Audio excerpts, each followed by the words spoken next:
Primero que nada, presentarme. Soy el doctor Alfredo Urquiza. Soy médico con un entrenamiento como educador en diabetes, ¿no? Tengo una maestría en gerencia de servicios de salud con una mención especial en gestión de riesgos. Quiero hablarles, obviamente, del tema central de hoy día, que es la diabetes gestacional, que es un padecimiento que tiene muchas complicaciones y hay que tomarle muy, muy en serio. Pero voy a tomar unos minutos previos para hablar en términos generales de la diabetes, porque me gusta siempre en este tipo de charlas hacer entender que el problema, cuando uno encuentra una diabetes de tipo gestacional, estamos ante un problema que no solamente le compete a la mamita, sino también probablemente al resto de la familia.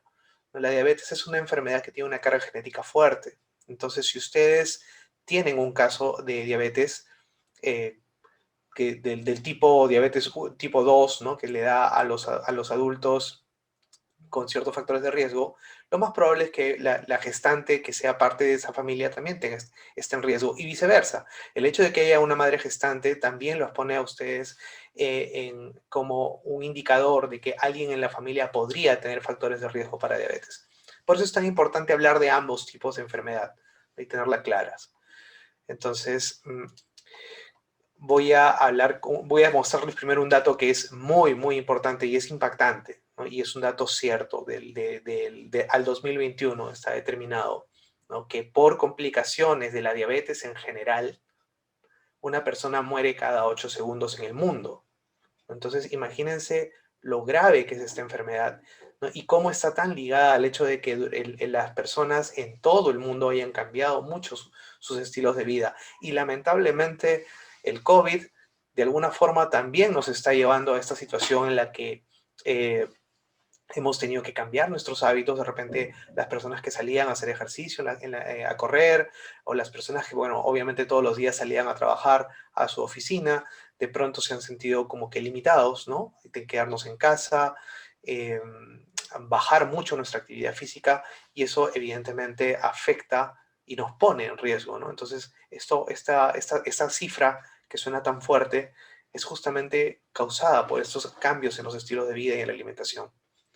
Entonces, ¿por qué? ¿Por qué tenemos estas complicaciones? Estamos hablando de repente de un trastorno a nivel de genética, ¿no? Tenemos una carga genética fuerte, tenemos un problema de entorno, y la respuesta en realidad es que ambos aspectos están jugándonos en contra, ¿no? Y ahí viene una teoría muy interesante que se habla en lo que es biología evolutiva, en endocrinología, ¿no? Y en los estudios que se hacen sobre la diabetes y sobre enfermedades del metabolismo. Y es lo que se llama el modelo del gen ahorrador. ¿Qué significa eso?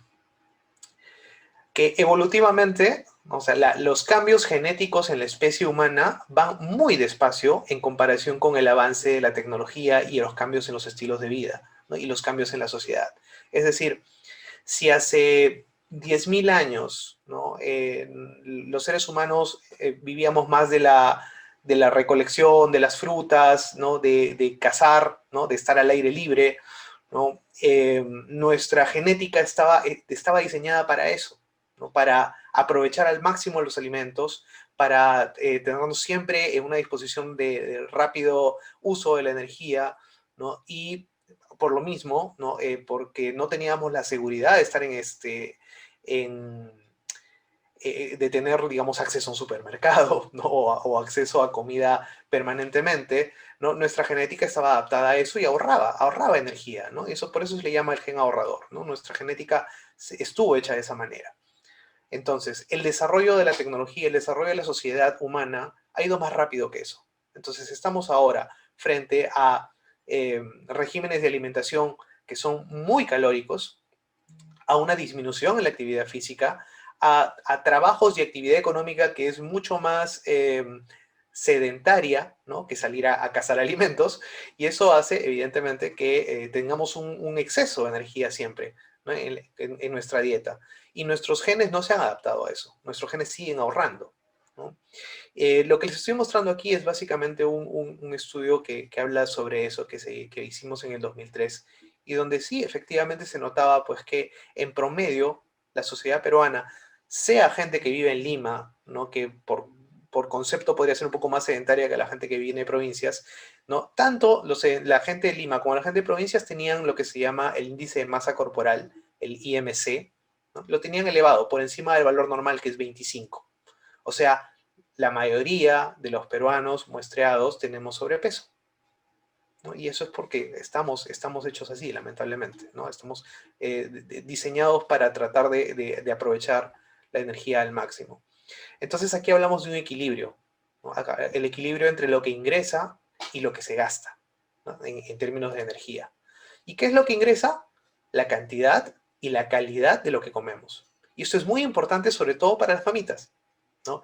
Y lo voy a decir más adelante, pero voy a empezar con esta frase, ¿no? Estar embarazado no significa comer por dos. Por favor, llévense esa primera lección, ¿no? Estar embarazado no significa comer por dos. Entonces, ¿es importante la cantidad? Sí, pero es más importante la calidad de la dieta. Entonces, el ingreso, lo que ingresa de comida, se balancea con lo que gastamos, ¿no? Nuestro tipo de metabolismo. Hay gente que es mucho más activa y tiene un metabolismo más acelerado. Hay gente que puede tener alguna contraindicación, por ejemplo, un hipotiroidismo, ¿no? Que podría determinar que su metabolismo es un poco más lento. Hay gente que tiene un estilo de vida más acelerado, más activo, menos sedentario y gasta más energía. Hay gente que tiene las condiciones genéticas adicionales, ¿no? Y hay gente que tiene un exceso de estrés. Y el exceso de estrés también nos juega en contra, porque mantiene los niveles de azúcar muy altos en sangre, ¿no? Entonces también nos juega en contra al momento de hablar de cómo el cuerpo equilibra, ¿no? para defenderse frente al exceso de azúcar. Entonces, ¿por qué es importante este slide que es como una balanza medio desequilibrada?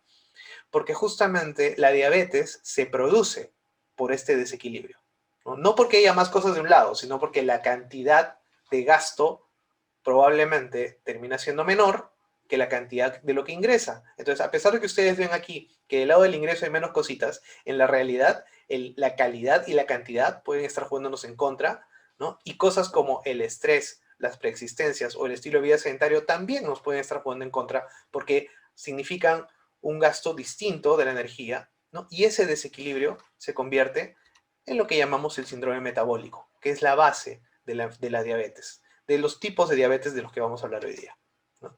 Entonces, el síndrome metabólico, ¿qué significa? Resistencia a la insulina. Y en esa balanza que les mostré hace un momento, imagínense que lo único que equilibra este desequilibrio es la insulina. Y segundo concepto que quiero que se lleven el día de hoy. La insulina es una hormona que el cuerpo produce de forma natural, ¿no? El hecho de que ustedes hayan escuchado hablar de las inyecciones de insulina y que los pacientes con diabetes se inyectan insulina, no es porque sea un medicamento. Es una sustancia que se produce naturalmente en el cuerpo, ¿no? Pero que en los casos de diabetes no se produce en la cantidad adecuada y por eso necesitamos un extra. ¿Y por qué no se produce en forma adecuada? Porque a raíz de este desequilibrio y en forma crónica, la capacidad de producción de la insulina va cayendo con el tiempo, porque el páncreas, que es el órgano que la produce, se va dañando, por efecto también de la diabetes. Ahora, no solamente se va dañando, sino que lamentablemente el cuerpo le empieza a generar cierta resistencia, cierta alergia a la insulina, ¿no? Como que no quiere aprovechar la insulina, no le quiere hacer caso. Y la función de la insulina, que es tan importante, que es equilibrar el azúcar para que ingrese al cuerpo y se pueda aprovechar adecuadamente en cada célula, se va perdiendo. Y eso se llama resistencia a la insulina. Y la resistencia a la insulina termina expresándose en 5 condiciones médicas muy conocidas que ustedes también deben haber escuchado, ¿no? Una de ellas, la primerita, ¿no? La resistencia a la insulina determina lo que es la diabetes mellitus tipo 2, ¿no? Y después les voy a explicar por qué hay una tipo 2 y una tipo 1. Diabetes mellitus tipo 2. Otra cosa que se genera como consecuencia de la resistencia a la insulina es la hipertensión, ¿no? La presión arterial elevada. Otra es la dislipidemia, que significa que el colesterol o los valores de colesterol en sangre también están desequilibrados, ¿no? Y eso de alguna manera les condiciona a que puedan tener problemas en el corazón, problemas a nivel de circulación en el cerebro, ¿no? Entre otras cosas, ¿no? Que pueden producir daños severos. Otra cosa que está condicionada a la resistencia a la insulina es que el cuerpo que no puede manejar bien la insulina empieza a tratar de acumular la energía de alguna forma porque está circulando libremente y tiene que ser realmacenada, como dije, por la consecuencia de este gen ahorrador. Y eso es la obesidad, ¿no? Entonces, una persona con resistencia a la insulina va a empezar a acumular tejido adiposo y va a engordar, ¿no? Y otra consecuencia que también tiene que ver con la resistencia a la insulina es el ovario poliquístico, o poliquistosis ovárica, como dice ahí, que es una causa de esterilidad, porque es un desequilibrio en la función de los ovarios. Entonces, todo eso está ligado al síndrome metabólico. Y por eso les decía al comienzo que es tan importante que tengan presente, tercer concepto que quiero que se lleven hoy, ¿no? La resistencia a la insulina no solamente significa diabetes, significa otras cosas. Y eso significa a su vez que así como una persona en su familia podría tener diabetes, otra persona en su familia, por la carga genética, ¿no? Por la resistencia a insulina, que tiene un componente genético, podría estar mostrando otro aspecto de la enfermedad, no necesariamente diabetes. Podrían tener otra persona con la presión alta, podrían tener a otra persona con sobrepeso, podrían tener a otra persona que tiene 2 de 3, ¿no? O 2 de 5, perdón, o 3 de 5, ¿no? O puede ser una persona muy piña, ¿no? Una mujer que podría tener las 5, podría tener diabetes, presión arterial, colesterol elevado, sobrepeso y encima el ovario poliquístico. ¿Por qué? Porque justamente todos esos son las puntas del iceberg de la resistencia a la insulina, ¿no? Y por eso está tan ligado también al tema del índice de masa corporal, ¿no? Como les decía al comienzo, en estos estudios que hemos demostrado que la población peruana es en general gordita, ¿no? Es porque estamos por encima del 25, del valor 25 de índice de masa corporal. Y si lo quieren calcular, la fórmula es, como dice ahí, el peso, su peso actual en kilos, dividido por su talla. Por ejemplo, yo mido 1,74 m, entonces sería dividido entre 1,74, ¿no? Multiplicado 2 veces, son 1,74 cuadrado. Ahora, en una gestante, esto obviamente es distinto, ¿no? Y las licenciadas, las obstetras que estén con ustedes haciéndole seguimiento, les van a poder explicar que obviamente en el embarazo hay un aumento natural del peso de la mamita porque obviamente está cargando al niño, está cargando a todo el líquido que envuelve al niño y eso generalmente es algo de entre 9 y 12 kilos adicionales, ¿no? Pero lo correcto entonces ahí es verificar que el peso, descontando esa cantidad estimada, debería estar dentro de los valores normales del índice de masa corporal, porque si no, estamos de todas maneras en sobrepeso. Para ir un poquito más rápido con los conceptos. Entonces, ¿qué es la diabetes? Como tal, ¿no? Es un desequilibrio del azúcar, así se le llamó, y por eso se llama diabetes mellitus. Es una combinación de palabras antiguas, ¿no? De griego y latín, que tienen que ver con, bueno, diabetes significa básicamente secarse, como que irse por el caño. Es una forma de traducir la palabra. Y es porque en la antigüedad las personas con diabetes se iban haciendo cada vez más delgadas, ¿no? Y al mismo tiempo que se iban haciendo más delgadas, orinaban mucho, ¿no? Entonces era literalmente ver que la persona se secaba, ¿no? Y por eso se le llamaba, ¿no? Diabetes, que tiene de una raíz griega que significa eso, ¿no? Secarse, irse por el drenaje, ¿no? Y mellitus era porque, bueno, ustedes imaginarán pues que no había laboratorios tan avanzados como los que tenemos en la actualidad, pero los médicos de la época utilizaban cualquier medio a su alcance para tratar de encontrar qué estaba fallando en el cuerpo. Y una de las observaciones que se encontró en esa época era que la orina en las personas que ya tenían diabetes avanzada era dulce. Entonces, por eso es mellitus, de miel, de azúcar. La diabetes mellitus es una enfermedad en donde el cuerpo se va secando, ¿no? Progresivamente porque va perdiendo todo, va perdiendo grasa, va perdiendo masa muscular, va perdiendo agua, ¿no? Y la orina es dulce. Ese es el concepto original de la enfermedad. Con el tiempo, ya estamos hablando del siglo XX, ¿no? En 1921 se descubre la insulina, ¿no? Se descubre que había esta hormona que regulaba el azúcar y se empiezan a hacer experimentos para utilizar insulina de alguna otra fuente, ¿no? Cuando se descubre que la insulina se producía en el páncreas, se empezó a utilizar extractos de páncreas originalmente de cerdo, ¿no? Y eso se utilizaba como insulina. La tecnología actual evidentemente ha avanzado muchísimo, ¿no? Y ya no usamos este extracto de páncreas, ¿no? Lo que se hace es sintetizar la insulina en el laboratorio. Es obviamente de mejor calidad, no tiene las contraindicaciones de una reacción alérgica que podría producirse con una insulina de origen animal, entre otras cosas. Pero ya estamos pues en el siglo XX, ¿no? Y bueno, el concepto, como les decía, es que es un trastorno del metabolismo del azúcar. ¿Por qué? Porque en lugar de ingresar a cada una de las células del cuerpo donde debería estar, el azúcar se queda circulando en la sangre. Y esa acumulación permanente de azúcar, de las moléculas de azúcar ahí flotando en medio del suero en la sangre, empieza a deteriorar la circulación. ¿Por qué? Porque empieza a dañar las paredes de los vasos sanguíneos. Y ahí es donde empiezan todas las complicaciones.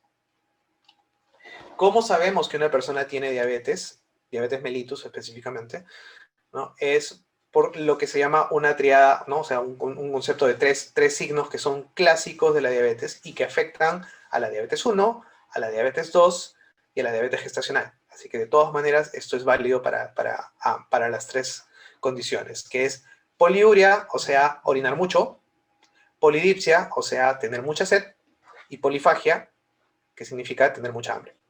Entonces, una persona que tiene estos tres signos, bueno, cualquiera de ellos ya es sospechoso, pero si tiene los tres, es casi seguro que hay un problema ahí de manejo de azúcar. ¿Qué más hay? Eso también se aplica a las gestantes, ¿no? ¿Qué más hay en una diabetes? Fatiga. Y la fatiga tiene una razón muy simple. O sea, uno puede estar comiendo, pero si el azúcar no ingresa a las células se cansan, ¿no? Porque no tienen combustible. Y todo el cuerpo reacciona diciendo, estoy cansado. Hay complicaciones micro y macro. Obviamente, en una diabetes gestacional no va a haber tanto riesgo de una complicación macro, o sea, de derrame cerebral o un infarto de corazón o un cuadro severo de insuficiencia renal, porque estamos hablando de una enfermedad que solamente está afectando algunos meses de los 9 meses del embarazo, mientras que una persona con diabetes crónica, ¿no? Que tiene años con la enfermedad, sí se van acumulando estas complicaciones. Pero es importante que lo conozcan porque evidentemente el haber tenido un episodio de diabetes gestacional también las predispone a que más adelante puedan tener la diabetes tipo 2 y por eso es tan importante conocer la enfermedad. Mal aliento. ¿Por qué el mal aliento? Porque cuando no se metaboliza el azúcar, el cuerpo empieza a metabolizar lo que encuentre con tal de conseguir energía. Y el metabolismo de las grasas, que es una vía alterna para conseguir energía, produce una sustancia que es parecida a la acetona, ¿no? Y eso cambia el aliento, ¿no? Y bueno, sí, alteraciones de la vía sexual, ¿no? Obviamente, por las alteraciones de microcirculación, eso se produce generalmente más en diabetes crónica, pero un signo que puede ser importante en una gestante que todavía, digamos, no está en los últimos meses y de repente tiene vida sexual activa con su pareja, es que sí puede haber una predisposición a infecciones urinarias y a candidiasis, ¿no? Vaginal. Entonces también es importante señalar eso. Les dije que había 3 tipos de diabetes. Entonces, la diabetes tipo 1, que fue la primera, o sea, estamos hablando de tipo 1, ¿por qué el número 1? Porque fue lo primero que se describió en la historia humana. Y como les decía al comienzo, la diabetes es conocida desde la Grecia antigua, desde Egipto. Entonces, ¿qué se conocía en esa época como diabetes? Se conocía un solo tipo de enfermedad, que era justamente esta persona que se va secando, ¿no? que se va haciendo cada vez más delgada y pierde agua y pierde masa muscular, ¿no? Cuando se estudió mejor la enfermedad, el concepto era que la persona con diabetes tipo 1 no produce insulina, o sea, no tiene insulina. Entonces es por eso que se produce un cuadro muy acelerado, ¿no? Donde todas las complicaciones vienen de golpe. Y como no tenemos cómo aprovechar el azúcar, empiezo a aprovechar la grasa. Cuando se me acaba el tejido adiposo, empiezo a aprovechar el músculo. Por eso se chupa y se chupa y se chupa. ¿Por qué aparece o por qué se descubre la diabetes tipo 2? Porque las personas con diabetes tipo 1, para empezar, la diabetes tipo 1 se empieza a tratar justamente con el descubrimiento de la insulina. Entonces, cuando empezamos a descubrir que efectivamente podíamos tratar a estas personas de tipo 1, que son muy pocas realmente, la incidencia de diabetes 1 es muy baja, pero se les empieza a tratar y se les da una estabilidad, ¿no? Y son personas que ya pueden hacer su vida normal gracias a la insulina que se inyectan, empiezan a notarse, ¿no? En la investigación que habían otras personas que si bien tenían insulina, tenían los mismos síntomas. ¿no? Y entonces se descubre ahí que si bien el nombre es el mismo, es diabetes mellitus, en realidad la causa es distinta, ¿no? El diabetes tipo 1 es porque el páncreas se dejó de funcionar, se murió, falló completamente. En la diabetes tipo 2 es el cuerpo el que no le hace caso al páncreas, ¿no? Entonces por eso se llama insulino resistente. Pero los síntomas a la larga son los mismos, ¿no? Están derivados del hecho de que la insulina no funciona bien. Y el tercer tipo es la diabetes gestacional, ¿no? Que tiene las mismas características, el azúcar desequilibrado y todo, pero que se produce solamente en el segundo y tercer trimestre del embarazo. Es transitorio, ¿no? Por eso es tan importante. Tiene todos los síntomas, tiene las mismas manifestaciones que ya les describí hace un momento, ¿no? Pero desaparece, ¿no? Con el parto. Ahora, hay un signo evidente de que la persona ha tenido diabetes gestacional. Si es que nunca se midió el azúcar durante el embarazo y nunca tuvo ninguna molestia, hay un signo evidente de que tuvo diabetes. Y es que su niño sale pesando más de 4 kilos. Por eso se llama macrosomía fetal. Macro, o sea, de cuerpo muy grande, ¿no? Un feto con cuerpo muy grande. Macrosomía fetal, ¿no? Un niño con que al nacer pesa más de 4 kilos no es que el niño esté mal, o sea, sí, ahí hay una cosa que hay que de todas maneras vigilar en el niño por el resto de su vida, porque ha habido un desequilibrio durante el embarazo, pero la que ha causado eso en este caso ha sido la mamá porque tenía demasiado azúcar circulante y era como que demasiada comida para el niño. Los factores de riesgo los voy a pasar rapidito, son básicamente los estilos de vida, los malos hábitos de alimentación, el alcohol engorda, acuérdense de eso, ¿no? Y si ustedes están gestando, definitivamente no deberían beber alcohol. Factores hereditarios, como ya mencioné, los antecedentes familiares de diabetes mellitus, el síndrome metabólico, el sobrepeso, así como la resistencia a la insulina genera todo eso, el hecho de que yo tenga todo eso probablemente me predispone a diabetes, porque lo que están haciendo es justamente potenciarse estas 5 cosas que componen el síndrome metabólico. Entonces, la presencia de una es factor de riesgo para que tengas la otra. La edad, justamente la diabetes tipo 2 también se empezó, o sea, justamente cuando la humanidad logra mejores estándares de calidad de vida y el promedio de sobrevida de las personas empieza a aumentar, ¿no? Hace 600 años la gente no pasaba de los 40 años. Nuestro promedio de vida ahora está en 75, ¿no? Y ahí se empezó a ver eso. Las personas conforme iban alcanzando mayor edad, empiezan a tener otras enfermedades. La diabetes tipo 2 es más típica de la edad avanzada, ¿no? De 45 en adelante, porque estaba ligada ya al deterioro del cuerpo y a los factores genéticos. Lamentablemente, ese concepto está cambiando.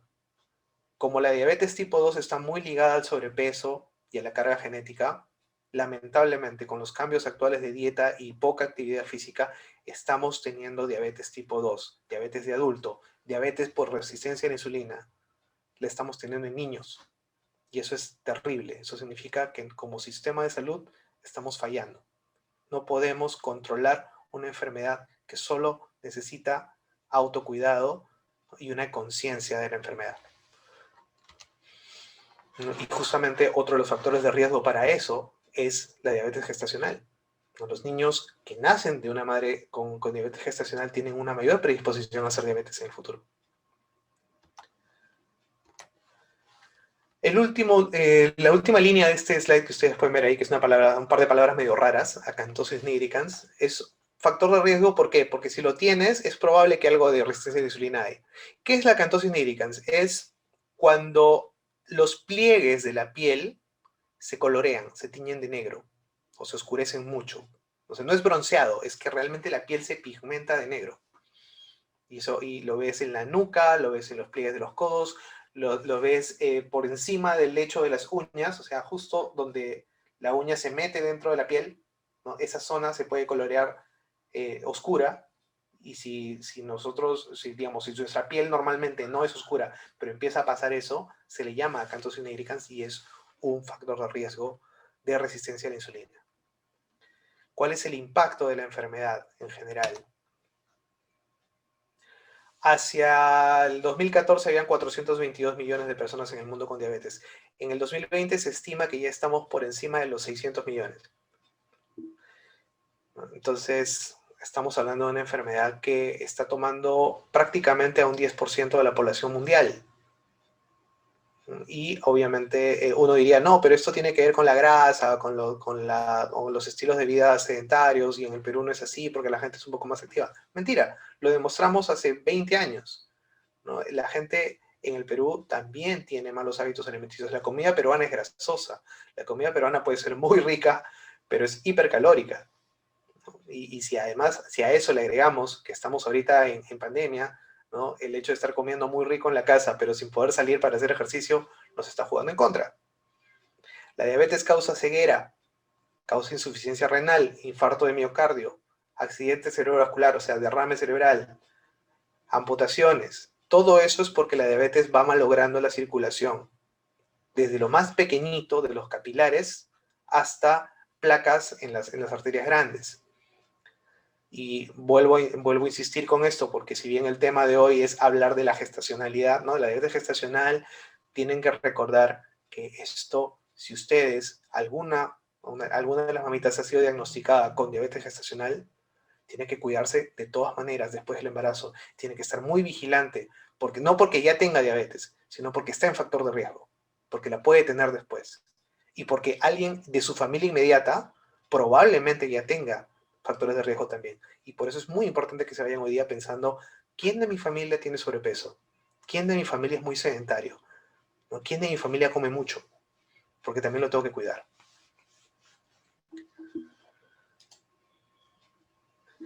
¿Cómo diagnosticamos una diabetes en general, ¿no? Sea en las mamitas, sea en los otros adultos, ¿no? Generalmente es muy sencillo, es muy sencillo. La diabetes se diagnostica con el examen de glucosa en ayunas repetido, ¿no? Porque si la primera vez me sale sospechoso, tengo que repetirlo. Si a la primera vez me sale por debajo de 100, por debajo de 100, ¿no? El valor de 126 es...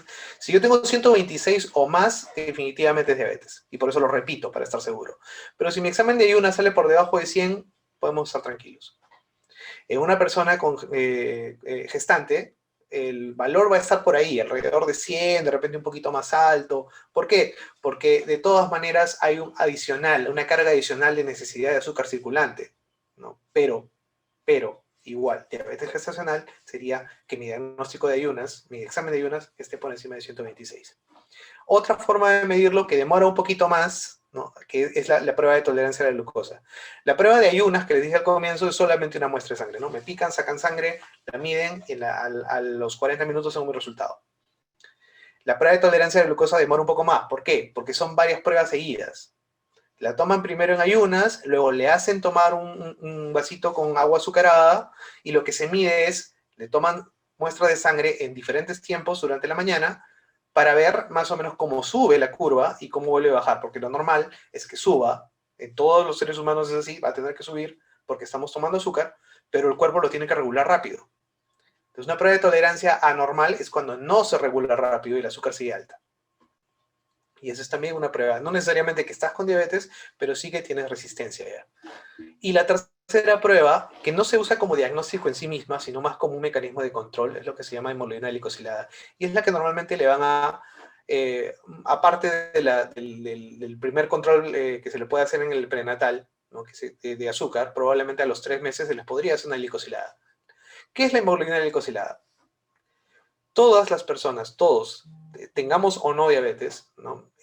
Tenemos azúcar circulando. Y el azúcar esa cantidad de azúcar circulando está flotando en la sangre todo el tiempo, ¿no? Se pega a las moléculas de hemoglobina, ¿no? Que son las que transportan el oxígeno. Entonces, ¿qué tanto se pega? Depende de cuánta azúcar haya. Lo que mide la hemoglobina glicosilada es un promedio de azúcar. Por eso es tan valioso. Cuando nosotros recibimos un paciente con diabetes y le decimos, ¿vienes en ayunas, no? Sí. ¿Te has cuidado? Sí. Ok, vamos a medir tu azúcar. Le mido el azúcar y está en 90, por ejemplo. Le digo, muy bien, te has cuidado, efectivamente, ¿no? Tu azúcar está controlado. Pero como yo lo conozco, ¿no? Generalmente hay algo escondido ahí, ¿no? Les decimos, ok, vamos a hacerte una hemoglobina glicosilada. Y la glicosilada, les voy a mostrar en la siguiente lámina, me sale, por ejemplo, en 8, ¿no? Acá lo que está a la mitad, la carita naranja. 8%. ¿Qué significa 8%? Que su promedio de azúcar está en 200, no en 90. O sea, esa persona probablemente el día anterior se mató de hambre, ¿no? Para que no lo resondre el doctor. Pero lo que ha pasado en la realidad es que durante los últimos 3 meses, que es lo que medía la glicosilada, su promedio de azúcar ha estado por encima de lo normal. Por eso es tan importante esa prueba.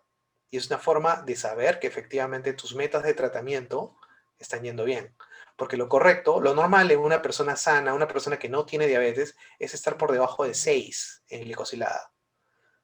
Entre 6 y 7 es una persona con diabetes que está más o menos bien controlado. Pero por encima de 7 es un no, tú no estás haciendo las cosas bien. Por eso es tan importante. Las metas de tratamiento para cualquiera de los tipos de diabetes es justamente eso, cambiar los estilos de vida, controlar el azúcar y la prevención de las complicaciones. Ahora, aquí el cambio de estilo de vida lo voy a saber y lo voy a poder determinar gracias a este examen, ¿no? a la hemoglobina glicosilada. Y los riesgos están directamente ligados. Hay muchos estudios a nivel mundial que muestran cómo hay una relación directa entre el valor de glicosilada y las posibles complicaciones que tiene la diabetes. ¿Cómo cambiamos estilos de vida? Lo voy a pasar rapidito. Son recomendaciones para sus familiares. Dejen de tomar mucho, dejen el cigarro de todas maneras, aumenten la cantidad de ejercicio, ¿no? Y calculen en lo posible su peso ideal con un nutricionista, ¿no? Para que también les ayude a una mejor alimentación. Eso es lo que les decía. Conforme aumenta, ¿no? la glicosilada, por ejemplo, una glicosilada en 10, miren cómo aumentan los riesgos de retinopatía, o sea, de ceguera ligada a diabetes, nefropatía, o sea, la necesidad de que termine o sea, el daño renal que puede terminar en diálisis, neuropatías, que son, por ejemplo, las parálisis, o puede ser la pérdida de sensibilidad en las extremidades. Y ahí también quiero aprovechar de decir, cuando hablé de amputaciones es por esto, porque la neuropatía, o sea, el daño a los nervios periféricos es típico en una persona con una diabetes no controlada. ¿Y qué va a producir eso? Va a producir que no le duela cuando se lastima, si tiene una herida, y ustedes saben que en la diabetes las heridas así nomás no cierran bien, ¿no? Una herida que se infecta y no duele porque los nervios están dañados, es una herida que va camino a la amputación. Y como ven aquí, basta con que la glicosilada se salga del valor de 8, ¿no? De 8 en adelante, y todas estas complicaciones se disparan. Se disparan. ¿Cuáles son los beneficios entonces de controlar esto? Basta con que controlemos de lo que estaba mi glicosilada, que por ejemplo estuviera en 10, la bajo a 9, en automático, ¿no? Las muertes relacionadas bajan 20%. Las complicaciones vasculares bajan a una tercera parte, ¿no? en un tercio. El infarto, el riesgo de infarto disminuye 14%, solamente con controlarla. Solamente con controlarla, ¿no? Los tratamientos disponibles para la diabetes son los mismos que se utilizan en todos los tipos de diabetes. Ahora, hay que ser muy claros. Obviamente, en la diabetes 1, si mi deficiencia es que no tengo insulina, voy a usar insulina y nada más, no necesito otra cosa. Pero en los demás tipos de diabetes, yo puedo modular muchas cosas, puedo arreglar muchas cosas con terapias que no necesitan de la insulina todavía. Porque si tengo el páncreas funcionando y mi problema es la resistencia a la insulina, lo que tengo que hacer es disminuir la resistencia a la insulina. En una gestante, ¿cómo disminuimos la resistencia a la insulina? Muy simple, haciendo actividad física. Cuanto mayor actividad física tengas, tus músculos van a reaccionar produciendo mayor cantidad de receptores de insulina, porque necesitan, ¿no? Necesitan meter azúcar. Entonces, automáticamente su respuesta es: necesito más receptores para que la insulina trabaje. Entonces, sin necesidad de hacer mucho, realmente de utilizar medicación, uno puede controlar las metas de tratamiento de la diabetes gestacional con un cambio de vida, con una mejor dieta. Pero, como pueden ver ahí, hay otras medicaciones. La más típica en diabetes 2 es la famosa metformina, ¿no? Y obviamente también las insulinas. Entonces ya vamos a pasar un poquito más allá, directo al tema, ¿no? Y vuelvo a mencionar la primera frase que les dije al comienzo, ¿no? Estar embarazada no significa que haya que comer por dos. La vuelvo a recalcar. Y esto lo puedo explicar con este cuadrito. Espero que se entienda. El primer par de columnas lo que me muestran es cuánto debe aumentar la energía, o sea, la ingesta de calorías, ¿no? En el embarazo. ¿no? Si se dan cuenta, no es que aumente al doble, es solo un cachito. Es solo un cachito, ¿no? En realidad es un 25% más.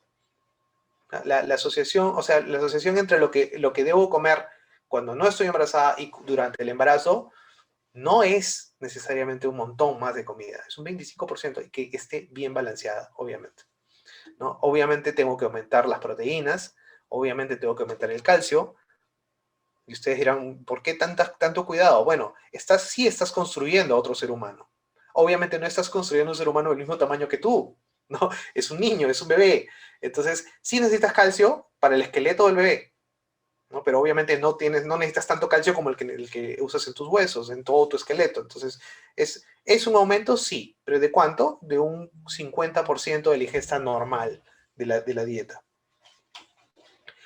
Lo que sí debe aumentar de todas maneras, en gran cantidad, es lo que es el hierro y el ácido fólico. Y ustedes lo saben seguramente por sus controles prenatales, donde siempre les deben haber dado ácido fólico y les deben haber dado suplemento de hierro, ¿no? Y como pueden ver aquí, el caso del hierro sí es el doble. Necesitas el doble de hierro. Y en el caso de ácido fólico es incluso un poco más del doble.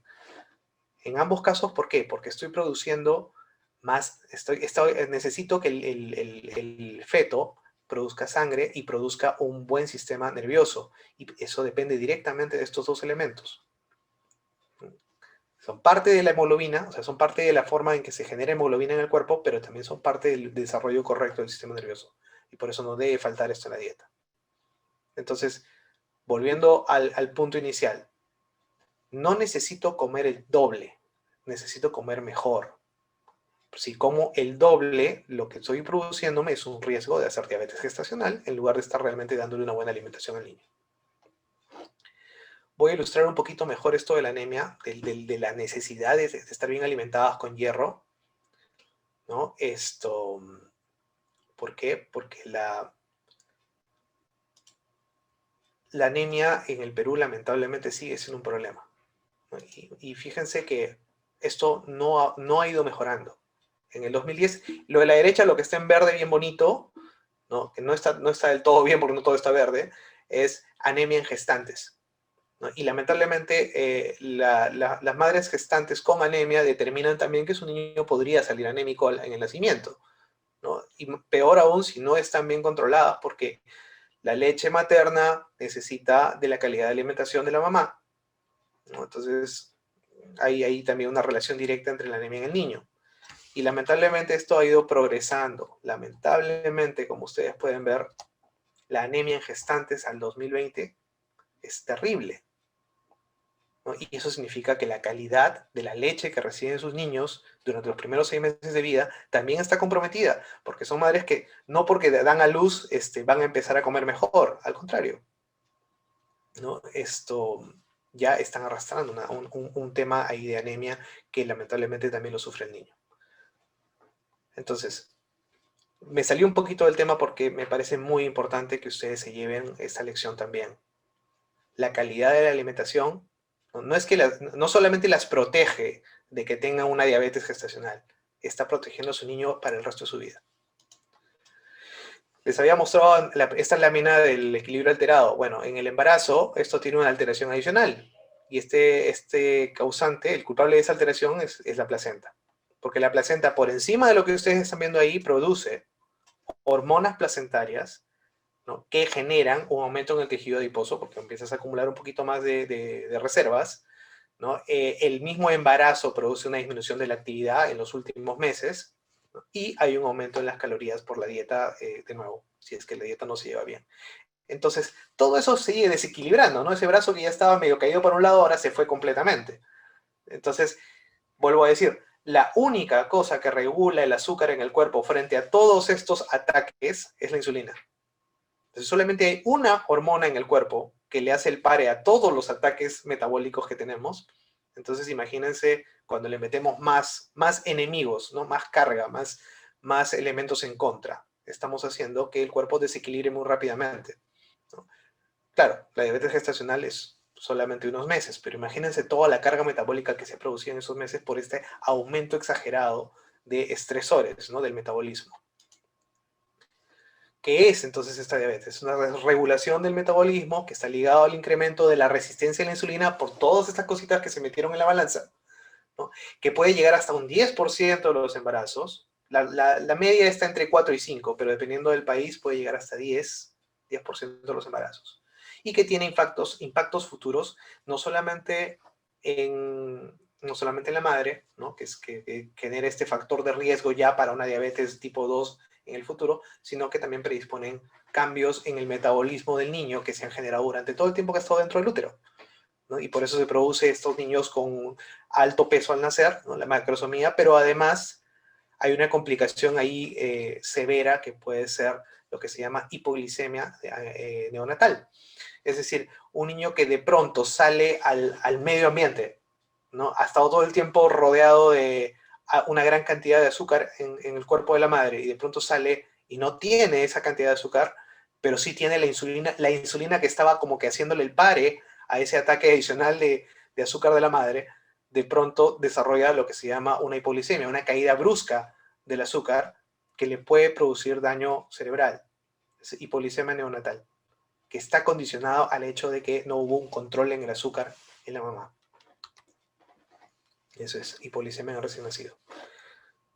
También, como había mencionado en la dieta, ¿no? La dieta tiene que estar balanceada, necesitamos más calcio. Bueno, ok, efectivamente. Las complicaciones que puede tener el, el niño, ¿no? Una hipocalcemia, ¿no? La preeclampsia es una complicación en la mamá. Ustedes deben haber escuchado la preeclampsia, que es un aumento en la presión arterial que no se controla, que si no se controla a tiempo, genera lo que se llama eclampsia. O sea, ya la pre es lo previo, ¿no? Pero cuando se genera una eclampsia, la eclampsia es una complicación severa, es una complicación fatal. Entonces, este desequilibrio que hay en el azúcar, que genera una resistencia a la insulina, que genera, como les dije al comienzo cuando les mostré que la resistencia a la insulina tiene como cinco cosas alrededor, una de ellas es la hipertensión, ¿verdad?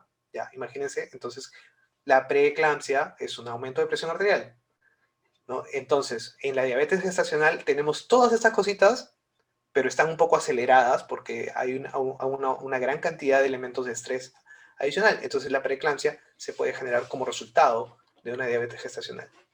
Parto prematuro es una de las complicaciones de la preeclampsia y también de la misma diabetes. Inmadurez fetal, ¿no? Si el niño obviamente es prematuro, ¿no? Y también por el mismo desequilibrio de azúcar puede producir una maduración pobre del sistema respiratorio del recién nacido, ¿no? Y bueno, lo último ya lo he dicho varias veces, el aumento del peso, ¿no? De nuevo, ¿cómo se detecta? Bueno, creo que es bastante claro que pero muy importante que el control prenatal sea todos los meses, ¿no? Que el control prenatal incluya el dosaje de azúcar, que el control prenatal incluya un monitoreo adecuado del peso de la madre, ¿no? Y si estaba con sobrepeso antes de iniciar el embarazo, ¿no? Ver cuánto está aumentando en relación a eso, ¿no? Porque es una buena oportunidad, de hecho, aprovechar el embarazo cuando tienes sobrepeso para tratar de compensar, ¿no? Que tu aumento de peso por culpa del embarazo no sea tan alto, ¿no? Y que al final del embarazo, más bien la reducción, ¿no? Por el hecho de que ya salió el niño y salió todo el líquido amniótico y salió la placenta, ¿no? Todo ese peso descontado del peso de la madre, nos dé un peso neto menor del que se inició el embarazo cuando la madre tenía sobrepeso al inicio. ¿Por qué? Porque estamos haciendo más bien que la madre esté en mejores condiciones metabólicas, ¿no? Y la vamos preparando para prevenir que tenga una complicación en el futuro, que era justamente la diabetes, ¿no? El test de tolerancia es importante, ¿no? Como les dije al comienzo. El test de tolerancia a la glucosa lo que mide es la forma en que el cuerpo regula el azúcar, para que de esa forma sepamos si es que hay una resistencia, porque no necesariamente el azúcar va a ser alto en ayunas, pero sí puede estar pasando que no lo estamos bajando, ¿no? No está alto, pero no lo hacemos bajar como corresponde. Entonces, ¿cuál es el manejo nutricional? No restringir la ingesta, pero sí mejorar la calidad, ¿no? Mantener el peso, ganarlo lentamente como corresponde, ¿no? No ceder mucho a los antojos en ese caso, ¿no? Si es que hay sobrepeso. Aumentar el consumo de ensaladas y vegetales, sí, porque además tienen minerales, tienen vitaminas, ¿no? Complementarlo en la medida, si es que es necesario, con suplementos de hierro y ácido fólico, que normalmente se los van a dar en los controles, pero sí es bueno mencionar que es necesario tomarlos, ¿no? Reemplazar en la medida de lo posible los postres horneados, ¿no? O sea, azúcares complejos, almidones, harinas, por fruta fresca, ¿no? Igual es dulce, pero no tiene, no tiene tanto componente grasa como tiene un postre, ¿no? El postre generalmente, además del azúcar, hay grasa adicional. La fruta no tiene eso. Reemplazar los lácteos enteros por leche descremada, por la misma razón, o sea, bajar la cantidad de grasa que ingresa al cuerpo. Siempre es importante en una madre mantener los niveles estables, ¿no? Entonces, se recomienda siempre que una gestante no coma por lo menos 4 veces al día, ¿no? Para poder tener un equilibrio basal en la ingesta, ¿no? Y bueno, hay cosas bastante evidentes, de evitar gaseosas, evitar comida chatarra, ¿no? De nuevo, los antojos te dan felicidad, pero no hay que abusar de ellos, ¿no? Preparar las cosas al horno en lo posible, ¿no? O a la olla, ¿no? Es decir, sin aceite. ¿Cuáles son las metas de tratamiento cuando una persona tiene diabetes gestacional? Son muy parecidas a las que vamos a encontrar en los otros tipos de diabetes. Es controlar, obviamente, el azúcar, mantenerlo por debajo de 95 en ayunas. Y el postprandial es el tema de la curva, ¿no? Es cuando me miden el test de tolerancia, que a la hora esté por debajo de 140. Los niveles en ayunas mayores de 140, ¿no? Significan que el cuerpo en ese momento ya no está compensando. No tenemos, nuestra insulina no está trabajando bien y hay que hacer un tratamiento. Y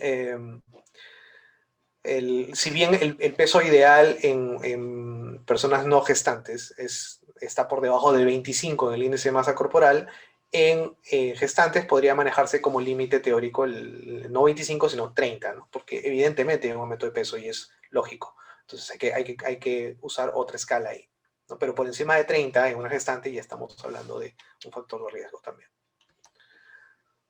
Sí se puede utilizar tratamiento, ¿no? Pero evidentemente eso lo tiene que manejar un especialista, ¿no? ¿Por qué?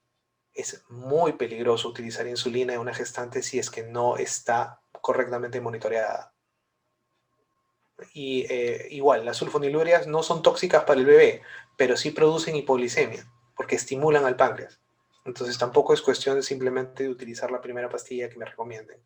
Nunca en un embarazo utilicen medicamentos si es que no han sido aprobados por la persona que los está tratando, por la persona que les ayude en el monitoreo, ¿no? Ante la duda siempre consulten. El trabajo de control y de manejo de una diabetes gestacional es lo que nosotros llamamos un modelo integrado e integral.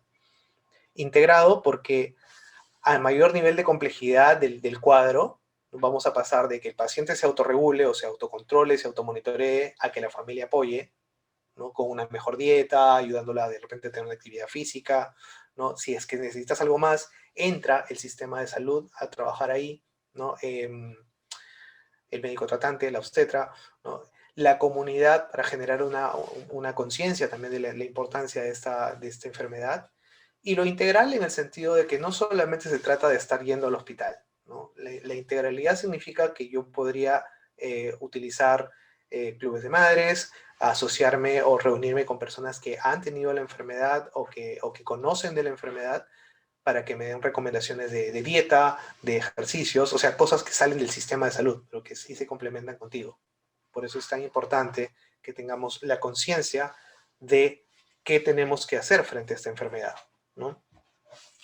Y que esas acciones deben ser no solamente del paciente, no solamente de la mamita gestante, sino también tienen que comprometer al resto de la familia. Las ideas finales sobre esto, bueno, vuelvo a recalcarlo y lo voy a decir, disculpen que sea cargoso con eso, pero estar embarazada no significa comer por dos. Es importante comer con calidad más que con cantidad. Los signos de alerta, ya saben, ¿no? Cansancio, hambre, sed, orinar mucho, en una gestante se pueden confundir, obviamente, porque cuando ya estás en el tercer trimestre, obviamente vas a tener un poco más de hambre, obviamente tu vejiga está un poco comprimida y por eso vas más veces al baño, ¿no? Pero también uno conoce su cuerpo, ¿no? Es cierto que podrías tener la necesidad de ir más veces al baño, pero también es cierto que si solamente orinas un poquito, no es lo mismo que vayas varias veces al baño y orines un montón, ¿no? Además, entonces ya es un signo de alerta. El hecho de tener sed, ¿no? Bastante sed, también tiene que ver con eso, ¿no? Si no estoy deshidratado, si no tengo diarrea, si estoy orinando, o sea, si siento que lo que entra de agua se va por la vejiga, algo no está yendo bien, ¿no? O sea, esa sed no está teniendo una explicación adecuada. Si estoy cansado, si tengo la visión borrosa, se me había pasado eso. Visión borrosa es importante. ¿Por qué? Porque el aumento de azúcar en todo el cuerpo también impacta la capacidad de enfoque que tiene el ojo. Entonces, esa visión borrosa también es un signo de alerta. Tercera idea final, bueno, ante la duda, siempre consulten a la persona que las está tratando. Si tienen un familiar con diabetes y recién ustedes están embarazadas, recién han empezado su embarazo, tomen especial atención a eso. Una persona con diabetes directamente ligada, o sea, hermano, tío, papá, en línea directa, ¿no? Una persona con diabetes o con cualquiera de las otras cuatro cosas que les he mencionado, ¿no? Presión alta, colesterol elevado, sobrepeso, ovario poliquístico, ¿no? O sea, antecedentes de infertilidad, por ejemplo. Esos son signos de alerta. ¿Por qué? Porque esas personas comparten los genes contigo. Entonces, tú que recién empiezas el embarazo, sería bueno que estés al tanto de cualquier complicación, de hacerte un test de tolerancia, de medir tu peso, de estar siempre pendiente. Si tú tienes diabetes gestacional, también tienes un compromiso con tu familia, porque tu carga genética también la comparten ellos. Y si ninguno de tus familiares todavía ha pasado por una prueba de detección de glucosa, sería bueno que les digas, oigan, yo tengo diabetes gestacional, ustedes pueden tener todavía factores de riesgo, ustedes también pueden tener factores de riesgo. Complementemos, hagamos que este trabajo de prevención sea mutuo. Y bueno, finalmente eso era lo que quería transmitirles. Es esta visión en donde la diabetes gestacional es parte de una realidad un poquito más compleja, ¿no? Y que es importante que la conozcan. Espero no haberlas asustado con las complicaciones, pero eso es importante también. Muchísimas gracias.